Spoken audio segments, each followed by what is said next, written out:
It's your favorite cousin, Deona Hustle. This is the Offer Hustle. Major shout out to NSPN, Esai. That's my guy. And then big love to Gotti, Zoo Studios. Make sure that you book your time. And y'all peep the new angle. We've been working them angles. That's all I got to say. All right, so this feels like maybe the 26th week. So big love to everybody that has been tapped in with the Offer Hustle. I appreciate you, appreciate your time. And this has just been fun overall. So today we have a very special guest. Now, beforehand, I was doing a little pop, lock, and drop during the countdown. Why was I doing that? Because we got a dancer, choreographer in the building. I need you all to welcome CEO and founder of The Next Page. Welcome, Elaina Paige. Hey, what's up, everybody? Hey. Okay, so of course you've done so many different things. We talked about it before we even got started with this conversation. We had you on the morning show on Hot 103 Jams, and you and I have had a conversation several different times, even with back a couple years ago when the Casey Current did kind of a highlight on The Next Page. But I want to learn a little bit more about you and your story and your journey and your career and your goals, all those different things. But I want to start off first with what I like to call an icebreaker. It's simple. It's a this or that type of thing. So you ain't got to think too deep into it, but you got to pick something. Okay. Now, if there is something you like, I plead the fifth. I got 2 clients in this. I can't pick sides. I'll let you plead the fifth at least once. Okay. Athletes or dancers? Dancers. Okay. We gonna put a pin in that. That's your final answer. In reference to what? Just in general, like it can be anything. Okay. Yeah, dance all day. Okay. All right. Athlete, she ain't loving y'all. I don't know. Okay. Dancer or choreographer? Choreographer. Teaching or performing? Teaching. Does this mean you finna get back into the classroom? Possibly. All right. Royals or Chiefs? Chiefs. Stage performance or behind the scenes? Oh, this is tough. Okay, I just gotta say it. Yeah. Whatever your answer is. Behind the scenes. Behind the scenes. Okay.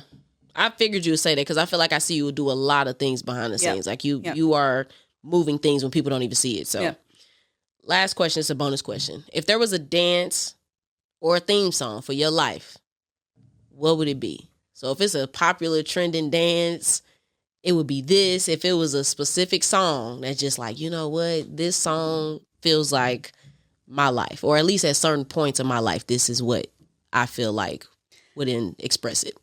Okay. I'm going to say 2, You're My Star by Tank. Okay. And the second one would be Superstar Usher. Yeah. Oh, okay. That's a good one. All right.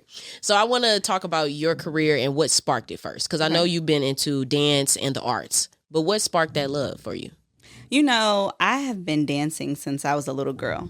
3rd grade, like my mom in her room, she used to tell me I was already kicking. In dance, we call it a bop ma. So I already knew I was very unique child. Like I knew what I wanted to be, what I wanted to do very young. 3rd grade, I said, I'm going to be a professional dancer. I'm going to work with Debbie Allen and I'm going to own a talent agency. Yeah. I was that specific, you know? So popping out the womb, already dancing and very active. I even played sports. I already just knew what I was going to do. I didn't even have a plan B. You know, my dad, when I told him I was going to school for dance, they laughed at me. They were like, you got that plan B though, right? Right. Like, yeah. And so I'm like, no, this is what I'm going to do. And right out of college, after dancing with Beyonce and making that gig, it was like, still want that plan B. You know what I mean? Right. I know the response was a little bit different then. Way different. You see how she just slid it in there. Trust and believe, we're going to go back to that moment. Trust that.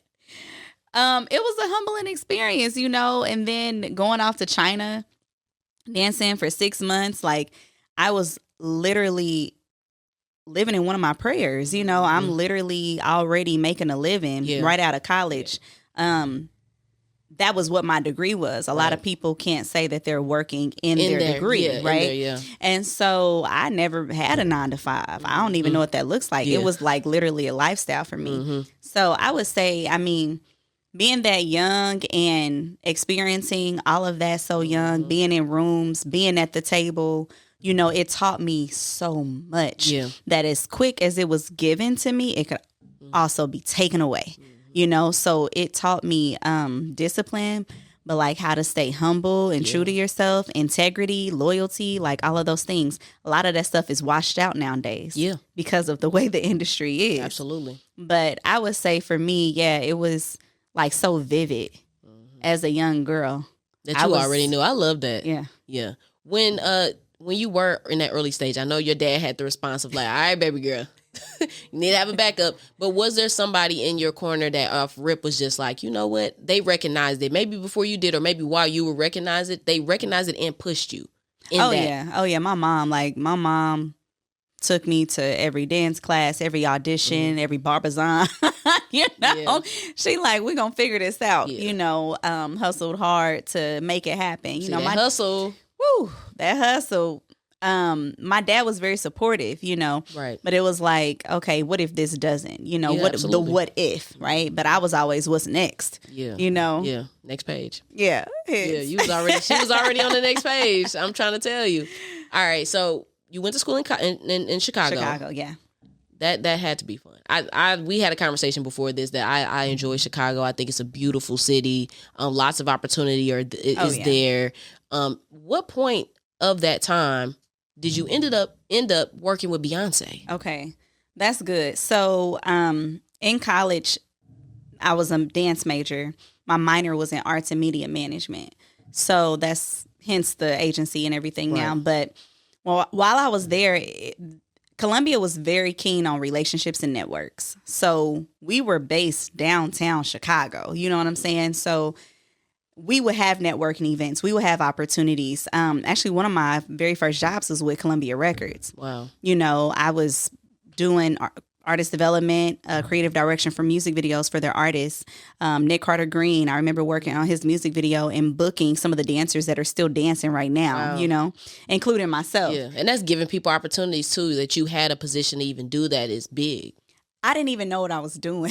But you was doing it. You was like, I'm here, I'm just do it. I'm just do it. Yeah. And so understanding the business mindset that young, you know, and it was all about networks, right? So I remember being in class with a friend of mine who was the publicist of one of her current dancers, Ashley McEverett. Gotcha. Ashley McEverett was the big hair. She was, you know, she was Beyonce's main dancer. Mm-hmm. And so I recall us getting out of class one day and I got a text from him and he was like, go down there right now. You know, Ashley, I told Ashley you were coming and there's a big audition for Oprah's surprise spectacular show. And I'm like, what?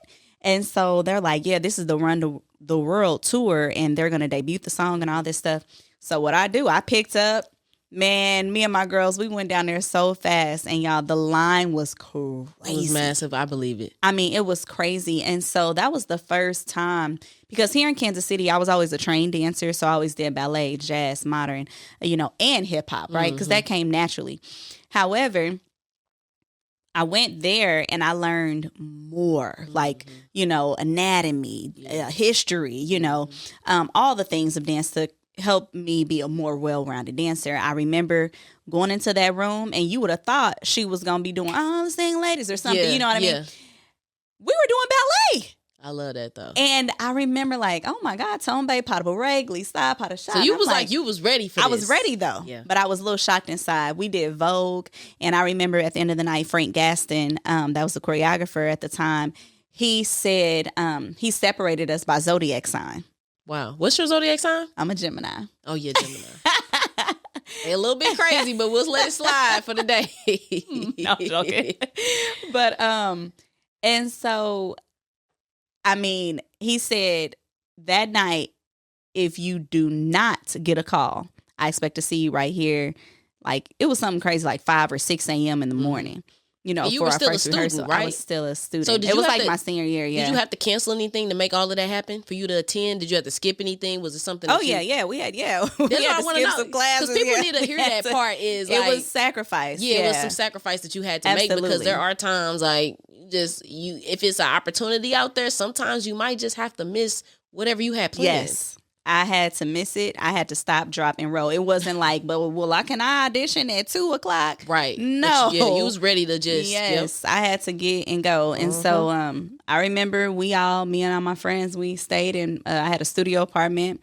We were out there and with our phones like, don't ring, don't ring, don't ring. You know, it didn't ring. And we like, hey, we turning up, right. you know, at midnight. And the rehearsal process was huge because this was my first like industry profession job, you know. And so we walk right in. I mean, it was, you know, they weren't playing any games. B came in, they had the windows all taped up with newspapers, you know.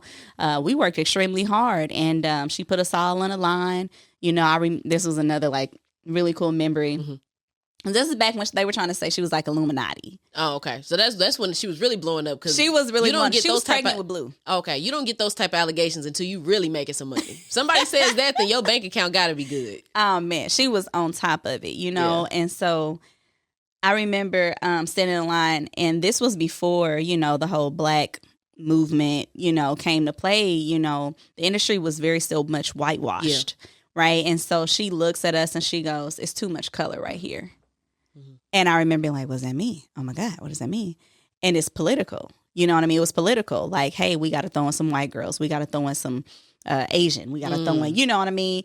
To make the look diverse. And that was the first time I really I had the first experience of color. Gotcha. You know what I mean? Yeah. On television at that, you know, so that was mind blowing. But we all made it. We all danced and we prayed before we went on stage all together. We circled up, and it was amazing. I mean, such an amazing experience. And then we went on to the VMAs and other award shows. And then the music video came out. That's when I met the Les Twins. Yes, that was fire. Who she brought to Kansas City, which is another thing we're going to get on. Is not just you having these experiences, but you also coming back to your hometown and bringing them back. Yeah, that's big. So we'll talk about that later. You know, it's relationship building. It goes back to like being a good person, and not just being, but like genuinely being a good person. And it just shows like what you put out will come back to you. You know, so there I made so many networks, and we made it happen, and it was a wonderful experience. And right after that, I left for China. So was the China a cultural reset? Oh my gosh. What year is this when you did go to China? That was 2011, 2012. Yeah, and what that was like your 2012. What was your main reason of going to China? What was it? A specific series of events? What was it? Yeah. It was a tour with a girl group called Femme. Okay. So I used to have a little tune back in the day. You put the headphones on and me. Yeah, so it was giving triple threat back then. Okay. And we went out there. It was a group of us. It was like 6 of us. And we performed every night. And we literally toured to different cities around China. And the overseas, it's kind of like when a basketball player goes overseas, you know. And so we were like, okay, cool, you know, because now we're getting salary. You know what I mean? For doing what we love to do every day. They're paying housing. They're paying everything. You know what I mean? I mean, it was amazing. Yeah. And so I remember my family was so nervous. That's what I was going to wonder, because I know black people and I know families, and I know how my mama would be like, you going where? When? Shanghai, Shenzhen. I mean, we were all over the place. Did any of your family or friends get a chance to come see you? No. Okay, I didn't know if it was that type of experience. That was like right when like Google Meet first came out too. So I did get to FaceTime, you know, my nephews and my mom and my sisters and such. But it was a crazy, amazing experience. But I got very homesick. Oh, I believe it. Yeah. You were there for about 6 months or so? Yes, I was there 6 months. That's a long time. We would have to use the restroom standing up. I mean, it was an experience. Yeah. You probably felt like you was in boot camp a little bit. I'm in training camp. Literally. Okay, so from that point, China, you had that tour experience. Then is that when you came back to Kansas City? Yep. So right after I got back, I was actually in Atlanta. And so actually right after that, I did some work with some international superstars. Sonny Stevens, that's when I met Jamaica Craft. Nice. Jamaica Craft. Who she brought to Kansas City too. Yeah, like I'm telling you, this is like full circle moments. So Jamaica Craft came out with a fashion line, and I was just always so enamored by Jamaica. She was, hometown shero. You know, she was one of MC Hammer's first dancers, and she was legendary here in KC. And actually she moved to St. Louis. Yeah, a lot of people don't know that. Yeah, she's in St. Louis now. No, she's in Atlanta now, but she had from Kansas City. Her family, yeah, and so. I remember I always wanted to work with her, and I ended up working with her best friend, which was Sunny Stevens, and she was an international superstar. So I ended up going out to Italy with them, and Jamaica would style us and dress us and, you know, do all the creative direction and stuff. So I had got to work with her then, and that was amazing. And so my grandfather was actually sick. And it becomes like a point where you like, do I choose? You know, what's family? Right. You know, you want to still find the importance of family. And so I came back early. I had the opportunity. My lease was about to be back up in Chicago. And I said, you know what? I'm ready for a new start, you know? And so I was headed out to LA or New York at the time. And I was still working with another entity where I was teaching. Yeah. And I said, I'm going to stay in KC for a little bit. And so I wrapped up and packed my bags and moved back home. And then from there, you created the next page. And that was part of my next question is, I get the why behind maybe the emotional piece and the family piece of why you moved back. But as far as you picking Kansas City to be that home for your agency, why did you feel like it was important for Kansas City to be that place? No, that's a great question. So when I moved back, I learned that I was the only hope at the time. Dancers were coming to me, actors were coming to me like, hey, how'd you get on? Right. You know, help me get on. You know, it was like I became that plug. And so resourceful, I started teaching people how to have an industry standard resume. I mean, they didn't know, while they had the talent, they did not have the resources aligned. And so I'm like, hey, here's a slate. This is how you walk into. This is a comp card. This is how you line things up, right? And I saw the need. You know, it was a big need here. And I said, I'm just going to start working. And it was crazy enough. We got a call, one of my dancers who I put under my wing. So I just started mentoring girls. That's what's up. And no pay, no nothing, right? I'm just like, we're just going to mentor. Just off strength, right? Yeah. Got a call. It happened to be Tom Bahali's manager at the time. He's like, hey, we need dancers. You dance? I'm like, yeah. You choreograph them? Yeah. They're like, he's like, yeah, easy.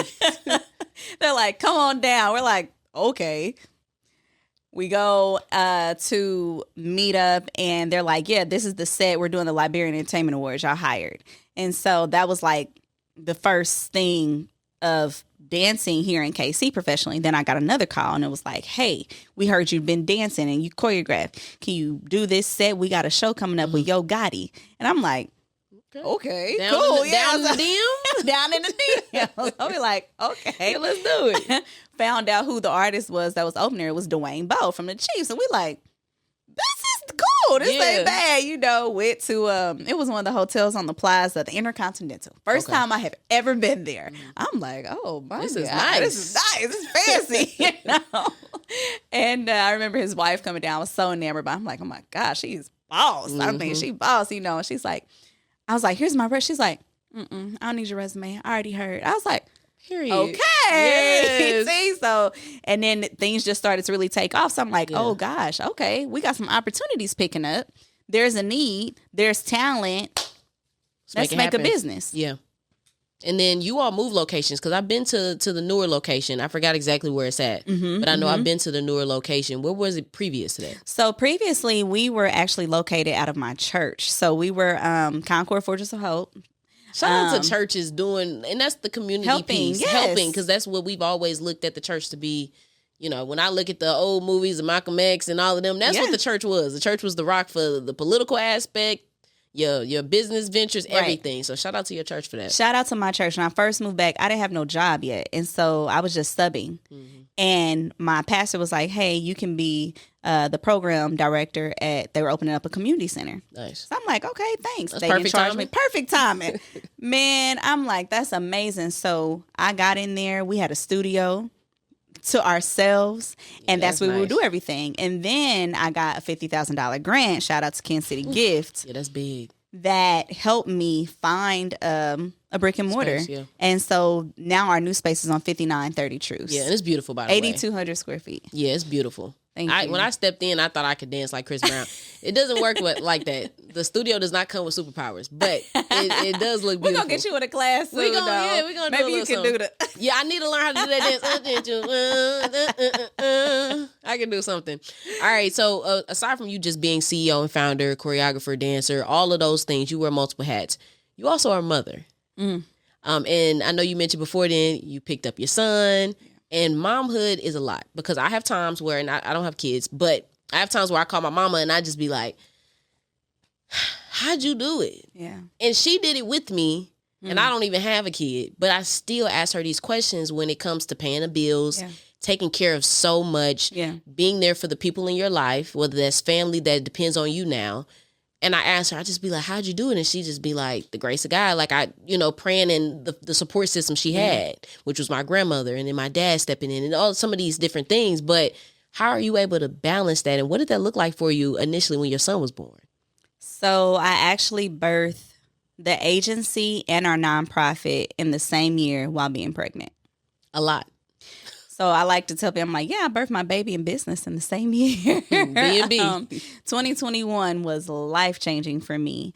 I wanted my son not only to see that it is possible, but I wanted to create a legacy for him. I wanted to extend beyond, my mother retired from the post office. My dad is a pastor, so that's entrepreneurship. Church is still a business. Yeah, absolutely. But I wanted him to experience a legacy, and that was part of the reason why I started Next Page.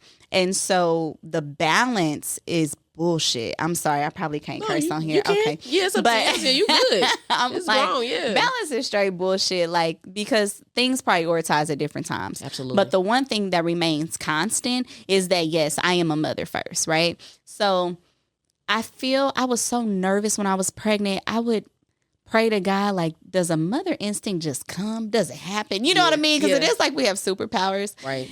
And it just came to me. It really did. I do feel like God places a covering over your life, the strength, the wisdom, the courage, the everything to just make it work. Yeah. I have an amazing support system. I would not be able to do any of this without my support system. Yeah. My mother ended up retiring the year that I went full time. Got you. And to help me with my baby in the business. Because technically we have two businesses. We have a for-profit and a nonprofit, Next Page Foundation, Next Page Talent Agency. And running those things and being a mother first, it's a lot. I just, like I said, I had to pick my baby up and then, do the business stuff. And but he's a part of the culture. So I embed him in the culture. Mm-hmm. He was at me with training camp. He comes to the games with me sometimes. He is a business baby, and he loves it, and he knows how to act. He a little bad sometimes. She got a little bit serious. You got that mom. That mom just kind of came over you when you said he knows how to act. He knows how to act, but he is loved. We just celebrated his 4th birthday. Aww. Happy birthday. It was overwhelming, girl, the amount of love that was shown. I mean, we had over 50 little kids there. He lit. He got some motion. He got motion. But it's a hard balance. I'm not even going to hold you. It is extremely challenging. There are nights that I want to cry. There are nights where I'm like, I got to get him to bed. I still have emails to send off, or invoices, because I'm not just taking care of me now. I'm taking care of a little one, So when the math ain't mathing, right? It's time to send some invoices. Yes, it's a lot. It's hard, but I know that we just build different. My friends tell me all the time, like, you just build different. I don't know. Forward tough. There you go. There you go. Hey, build forward tough. That's what I tell them. Yeah. So. It's hard. I'm not even going to hold you, and balance is bullshit, but I do. Yeah. I just do. I'm a doer. You get it done. I get it done. Yeah. I like that. Outside of that, the motherhood, I know that's a big thing. You being CEO and founder, all the hats that you wear, we mentioned that earlier. You hitting the stage with global icons. You being a part of some amazing events. I'm being on some big stages, plugging other people into those same big opportunities. For you, at 35, what does success look like to you? Because I feel like you are beyond successful. That's not a question. But for you, have you felt like I know you have much more to accomplish, but what does that look like? Does that feel like, okay, cool, like I feel successful? Because sometimes we do so much and accomplish much, we don't really give ourselves our own flowers. Yeah, you're gonna make me cry. So, that's what we're here for. I think that success is not just a destination. I feel like it's a journey because, as you mentioned, we're going to have success like through, ooh, I won this award. Ooh, I got this prize. Ooh, I got this contract. But the ultimate success is really defined by each other and it's a personal journey. And do I feel like I've reached it yet? No. Do I feel like I've arrived? No. I feel like there's more work to be done. I often say that I won't rest until people creatively will stop leaving Kansas City and be able to actually make a living. Yeah. And feel like they can do so without having to leave. Without having to leave, here. And be able to, for me to like literally retire and take care of myself. I have a staff. I take care of a lot of people, and I am the last to eat. And so that sacrifice alone is like, it's a lot. It's very uncomfortable. I don't think people, when they hear, everybody want to own a business. I want to own a business. I want to own a business. So you get one. I don't think that people understand the sacrifices that go into that. There are times where I just started paying myself. You know what I mean?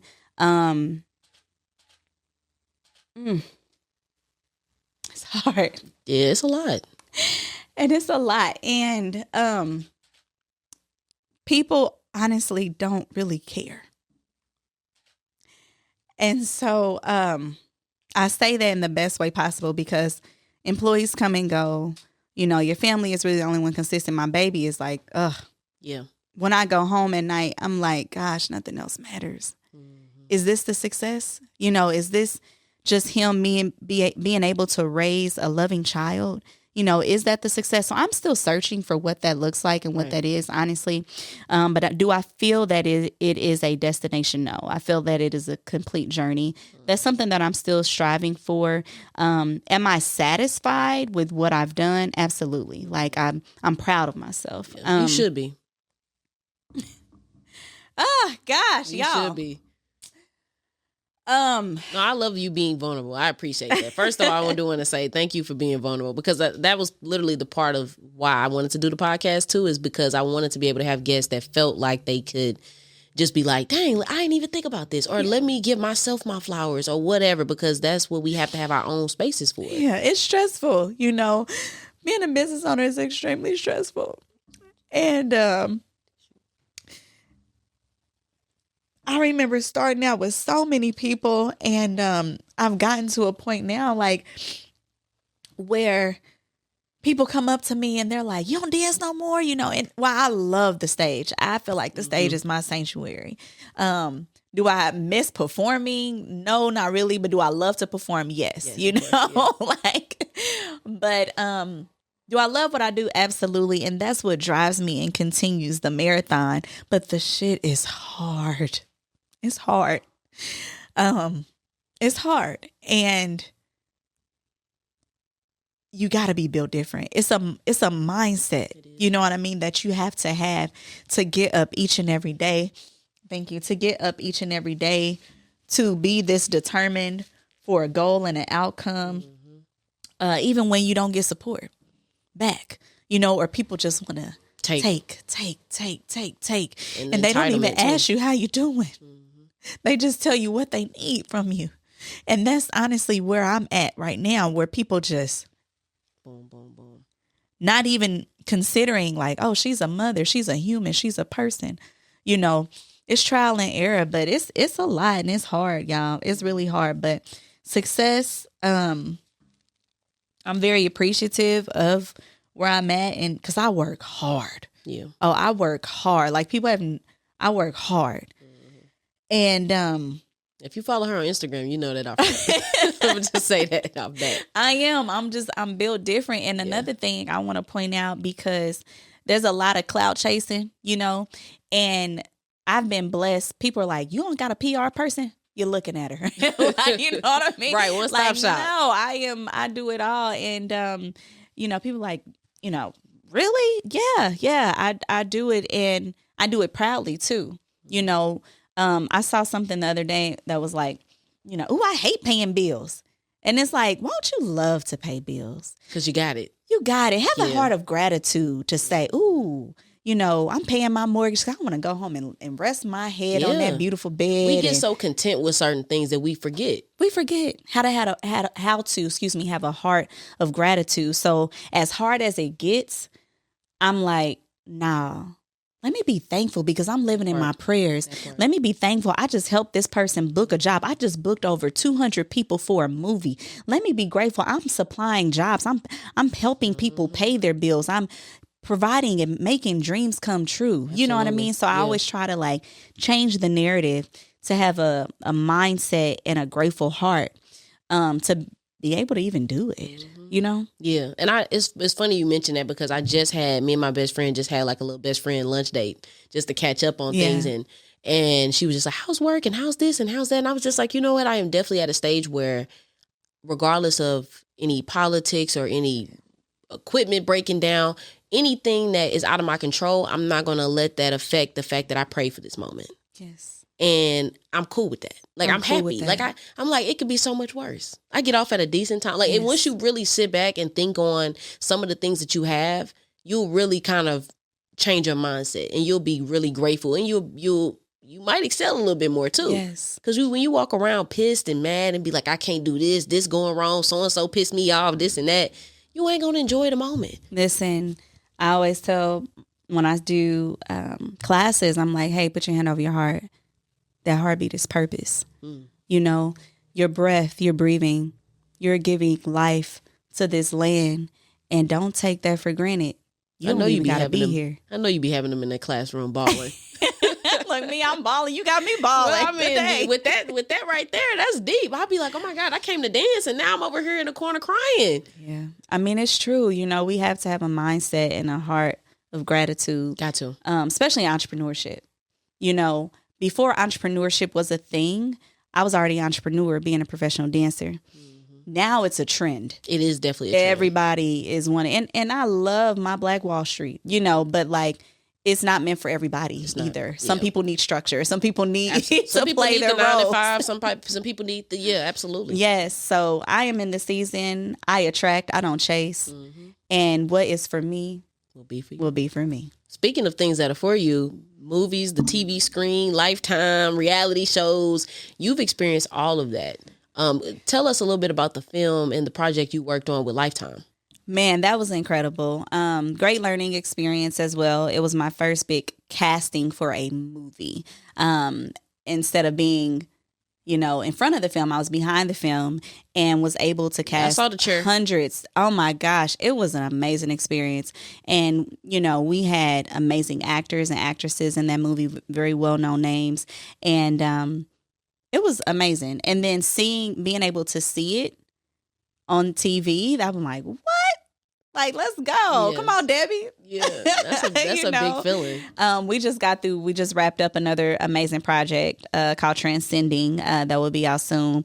And we booked over 200 for that film as well. And so, Kansas City has this new tax film credit. It is now over 52%. Yeah. And it is really helping us move on the map. So we have some work to do on the talent portions and maybe getting some more sound stages. But it's working. Mm-hmm. And I'm so proud to still, be able to be in those rooms and have a seat at that table. Absolutely. And book our talent. And the next page is the agency is not just for dancers. No. So we represent dancers, actors, models, influencers, personalities, and athletes. Oh, you're doing personalities. Hold up. Yes. Because, you guys, it's an art. It's a talent. It's a gift. And so within our studios as well, we have programs. We have acting classes, dance classes, music classes. Summer camps too. Summer camps. Within the brick and mortar space, we have a voiceover studio, we have a production room, and we have 2 studios and conference room as well. And it is, I like to call it just, a space for people to connect. You know what I mean? That's what the overview of it is. But yeah, we represent all facets of the arts. And, while I don't know everything, I can find out. Yeah. But you gotta have that initiative to want to find out, and a lot of people Yes. don't kind of possess that. Yeah, no. We find out. We make a way. Booked and busy over here. Built for tough. That's the tag. for That's the tag for the day. tough. I want to switch gears with you and ask you about some trending topics.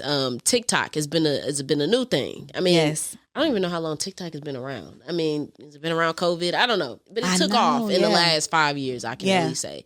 And so, in the industry that I'm in with radio, a lot of people have certain criticism with music. They're like, man, there's so much terrible music out there, and TikTok is slightly to blame.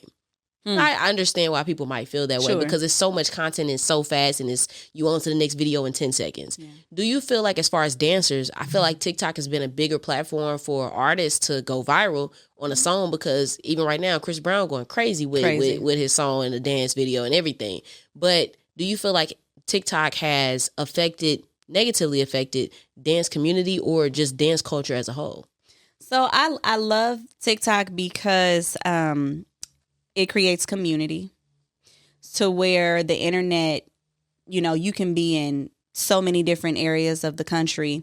It brings us all together, very collaborative efforts, right, of community. So I love it in that aspect. I love that it's a language.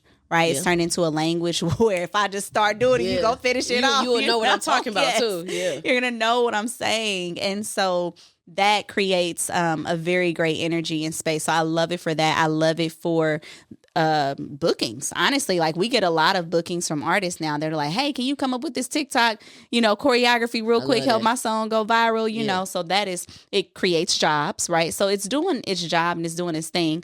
I could definitely see on the con side where now everybody is a master of all things, right? Everybody think they can dance now. Right. No technique. Yeah, no, everybody Sierra. Yeah, everybody. So it's like, at some point, you do have to call a spade and say, like, how do we utilize this that could, be a negative piece to bring that positivity there, but, and utilize it for what it is and nothing more, But I definitely could see those one-hit wonders. Trends go by so fast nowadays, and if you don't post it, you missed it. Who? Yeah, you can say goodbye. Yeah. You can just say goodbye. But I love it for the utilization of what it's used for. But does it kind of create some fantasy worlds out there? It does. It does. Yeah. Okay, I want to ask you this question it's a green flag, red flag. Oh, okay. This is the dancer edition. Ooh. So I want you to give me a red flag that dancers should never ever do. This could be showing up to an audition. This could be maybe doing a dance step a certain way. It's whatever it is. It's just something that pops up in your head that's like, ooh, if I had to give somebody advice, I would tell them, don't do that. Okay. I love that. So give me your red flag. A red flag would be over promising, like over committing. So saying like, oh yeah, I choreograph.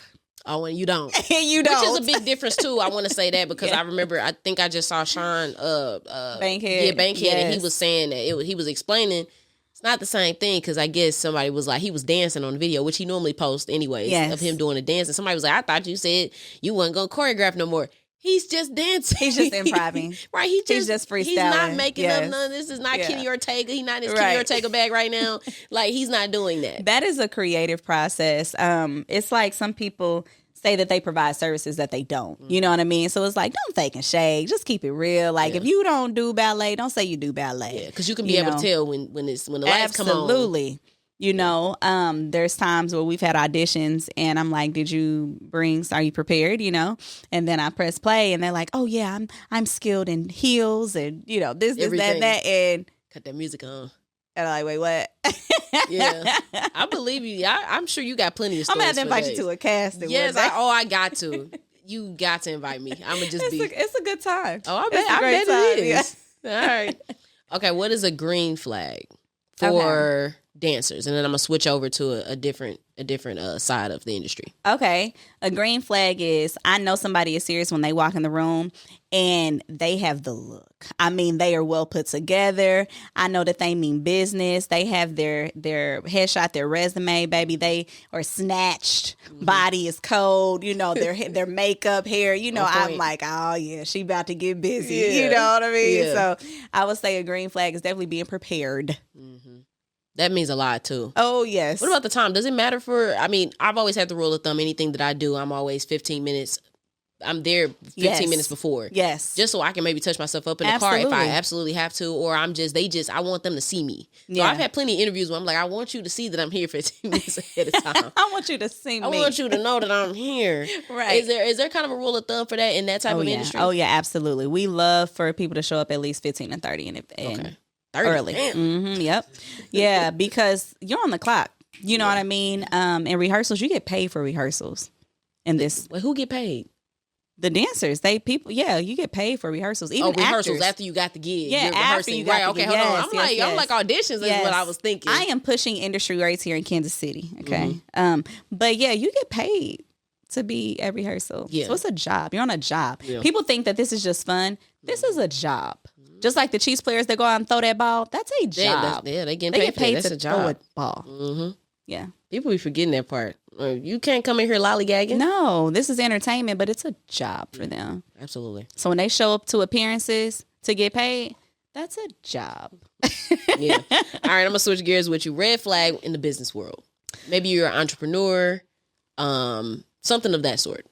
What is something that if another business owner came to you and they say, I want to collab with you. What's something that you would be like, ooh, I can't do nothing with you because of X, Y, and Z? Oh, girl. She finna go down the laundry list. Just one? No, I'm just playing. Okay. Maybe the biggest thing. The biggest one. I was going to go back to say, don't say over promising. Yeah, the services. Like, actually speak of what your services are. Don't say, but I can do X, Y, and Z. Another one would be your branding. I am very big with branding. So, and I am very big with like being a woman of my word. So integrity is a thing. That's important. And if I am partnering with the entity and they don't have a good reputation, because I do my research. They can get the boot. Yeah, they gonna get the boot. That's not even happening. So branding is a huge deal. Making sure that you have a real LLC, and you have your business actually set up as a separate bank account. Like there are things that this ain't the bank account going to your mama. Right. This ain't no cash. And her boyfriend. Like, okay. Yeah, no. We want to make sure that I love branding and just making sure you're professional and polished. I love professionalism. So, and that's not, showing up late or not sending meeting invites. Like, just being a little lackluster. Yes. Another question I've asked a couple people before, and depending upon if it's a male or female, I get different answers. I know my answer on this, but I would love to hear your opinion. Do you feel comfortable working with people that have a messy personal life? And you mentioned doing research on people. Yeah. So like if like, for instance, it's a guy that's like, oh, you know what, I really want to collab with you, but you get on Facebook and you see people airing him out. He on a T app. I just learned about this T app. Yeah, I think it got shut down. I don't know. Man, that's deep. Esai said, I don't know. He said, I don't know. I'm not on it. I'm a family man. You better be. I know, me too. I'm a family girl. I love my family. So yeah, I would say no. I don't like to get in the messy, in the weeds. Reputation is important. That's how I've gotten to where I am today. Honestly, with my reputation. And so if you got some stuff going on in the closet and you got, this, that, and you ain't paid people on time or, all of that, I can't do it. Yeah. I do believe in keeping your personal, However, a lot of that personal will sometimes spill out into your business. Yeah. If you can't be honest and truthful, how know you I'm gonna trust you in business. Right. And I've seen people talk about that too on social media. They're like, I can't trust nobody that's maybe cheating on their spouse or doing their family or their mama wrong. Because if you're doing that to the people that, that's your blood or the people that you love. You're going to do it to me. You're going to go crazy with me. You're going to do it to me. Oh, Lord. You finna spin me around the block. What are we doing? Yeah, I don't know. Yeah, I keep all of that separate. I get that. It's a trip too because social media will air out some stuff, boy. Yeah. It ain't no, and not all of it is true either. Like, I want to add that true. part too. Is sometimes people are in situations where, you know, they just getting the short end of the stick, or maybe somebody is upset at them for something that's not even worth coming to social media. Right. But now it's messing up their reputation. But that goes back to just kind of doing the best you can to make sure the people that you entertain ain't about no craziness. Absolutely. No, which is for tough real. sometimes. Especially in small towns like Kansas City too. You got to make sure that reputation is tight. And because everybody knows everybody. Yeah, and I be learning that more and more because I've been here for about 10 years now. And it's funny because, I mean, I can understand it because I'll meet somebody and they'll be like, oh, I know so-and-so. And I'm like, how you know that? And she's like, oh, I went to school with him. That's kind of the thing is because a lot of y'all went to middle school and high school with each other. So y'all like, oh, little DD, man, ain't nobody tripping off him. I know, And so I get that aspect now as being in Kansas City more. I'm like, oh, this is why certain people over there be kind of, that they say they be jeffing. Yeah. Because you probably was beefing with them third grade, you know, and now you in their face. I get that. I mean, emotional intelligence is real. You know, people can keep it cute and cordial. You know, in the business world, we grown, you know. So it's like if you got an issue or problem with somebody, you know, if you don't do business with them, just look the other way. Or, you know, like people can be in the same room. It's not that serious. It's not that serious. Yeah, it's really not. They stole your lunch 10 years ago. 10 years ago, you Hang still it mad? Up. Like they treated you. You was the gross. They was the gross sisters. You mad? Just move on. It's crazy. Yeah. Now you have, of course, major success. I do want to make sure I give you your flowers, which I feel like we've been able to do throughout the show. Thank you. Like you have done more, and throughout the past few years, I've been able to learn more about your impact and the things that you've done, and you going to this city and doing that, going overseas.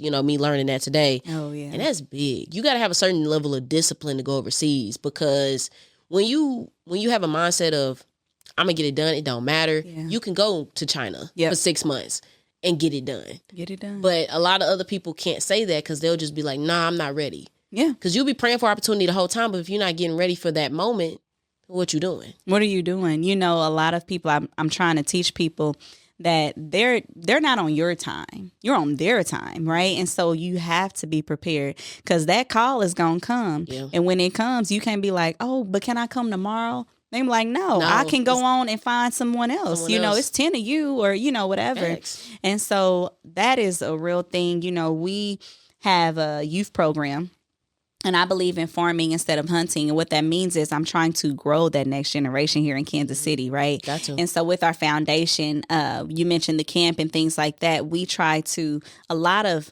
impact that we do is community based. So we're probably the only agency in Kansas City that does outreach and community. We brought Jazzy Faye, that was a free community event. That was dope. We teach our babies at a young age affirmations, what to do, how to slay, how to walk into these rooms, right? So they have a different level of confidence that they can already walk into the room with. We've been booking babies. We booked 11 kids for that Lifetime movie. Yeah. We just booked some kids for the Coterie Theater.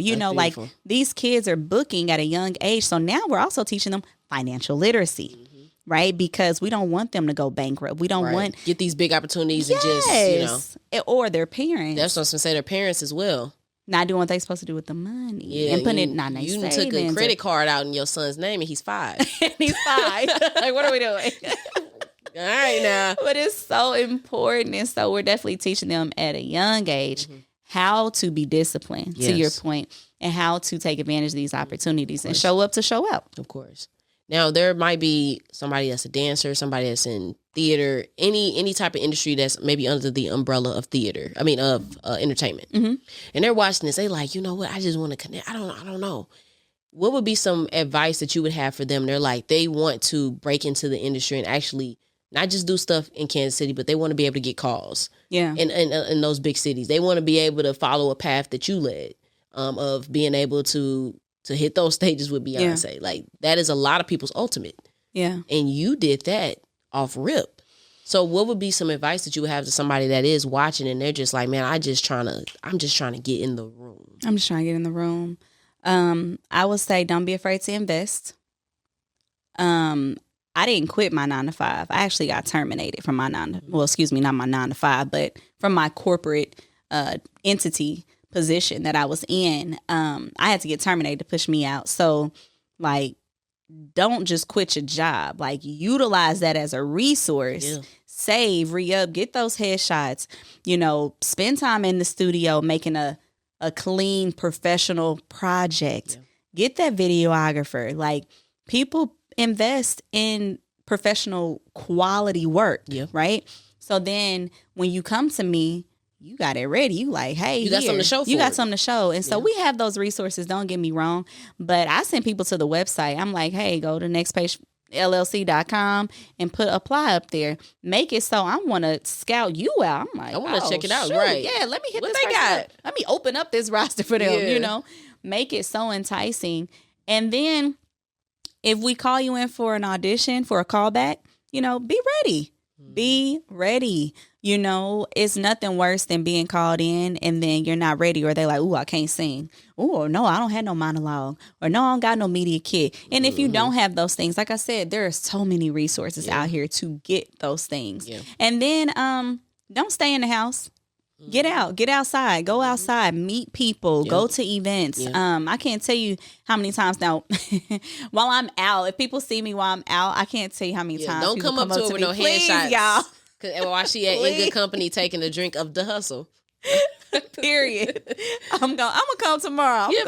Please do. Man, it is nothing worse because when I'm working, I'm working. But when I'm not working, I'm trying to enjoy myself. Yeah. But when people come up to you and I'm like, okay, shoot me your shot. Right. And then they like, oh, you know.